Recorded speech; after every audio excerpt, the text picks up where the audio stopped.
یہاں سے فوجیں چلیں گی، سیاہ علم برآمد ہوں گے اور کوئی طاقت انہیں روک نہ سکے گی، ان کا منہ پھیر نہ سکے گی، یہاں تک کہ وہ ایلیا حضور کے زمانے میں یروشلم کا نام تھا، یہاں تک کہ ایلیا میں جا کر نصب ہو جائے گا۔ گویا کہ یہ جو ہمارے ہاتھ سے نکلا ہے قبضے سے، پہلے بھی عربوں کے ہاتھوں سے نکلا تھا بیت المقدس، یروشلم، عرب واپس نہیں لے سکے تھے، کرد خون صلاح الدین ایوبی اس نے واپس لیا، عربوں میں دم نہیں رہا تھا، عیاشیوں کی وجہ سے کھوکھلے ہو چکے تھے۔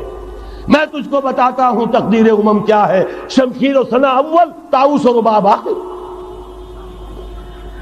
یہی وجہ ہے کہ تقریباً 20 صدی کے بعد ان کی حکومت ختم۔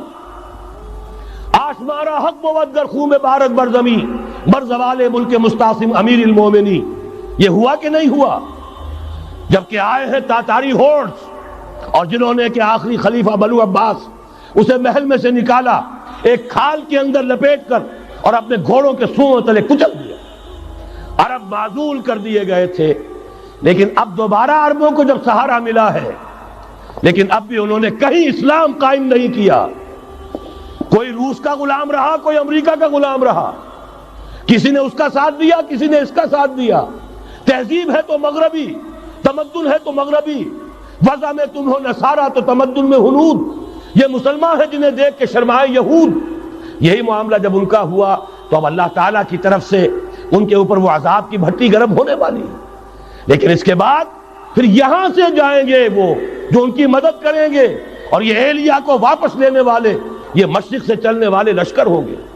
یہ اسی علاقے میں جب انقلاب آ جائے گا، یہ علاقہ خراسان اور پاکستان، جب یہاں نظام خلافت قائم ہوگا، یہاں سے اسلام کی توسیع ہوگی، اور یہاں سے جانب مشرق ہند اور جانب مغرب یہ جو یہودیوں کا سیلاب آ رہا ہے، ان دونوں کا مقابلہ کرنے کے لیے انشاءاللہ العزیز، ورنہ یہ اصابتان جو ہے ایک حدیث میں جمع کرنے کی کوئی اور حکمت ہو نہیں سکتی، ورنہ تو ہندوستان پہ کئی لشکر آئے ہیں۔ لیکن یہ کہ در حقیقت اسی وقت جبکہ عالم عرب میں وہ بھٹی دہکے گی، اسی وقت یہاں انقلاب آ چکا ہوگا۔ ایک طرف یہاں سے مدد کے لیے لشکر جائیں گے کہ جو مسلمان عرب جو ہے ان کی مدد کریں گے، حضرت مہدی کے جھنڈے تلے لڑیں گے، حضرت مہدی کی حکومت کو مستحکم کریں گے، یؤتون للمہدی۔ دوسری طرف وہ ہندوستان کی طرف پیش قدمی کریں گے، اور یہیں سے جیسے اس وقت سیلاب نکلا تھا جزیرہ نما عرب سے، ایک داہنی طرف ایک بائیں طرف، ایران، افغانستان، ترکستان، ادھر مصر، لیبیا، الجزائر، مراکش، موریطانیہ، اسی طریقے سے انشاءاللہ اسی علاقے سے اس کا آغاز ہوگا اور بات آگے بڑھے گی۔ تو غرب اصل حاصل کیا ہے؟ یہ ہونا ہے، پچھلے آثار ثابت کر رہے ہیں کہ ہونا ہے، حضور کی احادیث بتا رہی ہیں کہ یہی سے ہونا ہے۔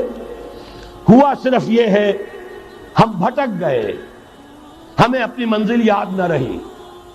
میں تو بہرحال ان لوگوں میں سے ہوں جنہوں نے نعرے لگائے تھے پاکستان کا مطلب کیا، لا الہ الا اللہ۔ میں سن 46 میں یہاں حبیبیہ ہال میں قائد اعظم نے مسلم اسٹوڈنٹ فیڈریشن کے جس اجلاس کو خطاب کیا تھا، ضلع حصار سے جو 2 ڈیلیگیٹ آئے تھے ان میں سے ایک میں تھا۔ میں نے بہرحال اس تحریک میں بھی حصہ لیا ہے، ایک ننھے کارکن کی حیثیت سے لیا ہے، پھر حالات کو بدلتے اپنے آنکھوں سے دیکھا ہے، ہم کہاں سے کہاں جا پہنچے ہیں۔ ضرورت صرف اس بات کی ہے کہ آج ہمارا حال یہ ہے، ہماری قیادت، ہماری سیاست ان لوگوں کے ہاتھ میں ہے کہ وہ فریب خوردہ شاہی کے پلاح و کرگسوں میں اسے کیا خبر کہ کیا ہے، تب وہ تاب جاویدانہ۔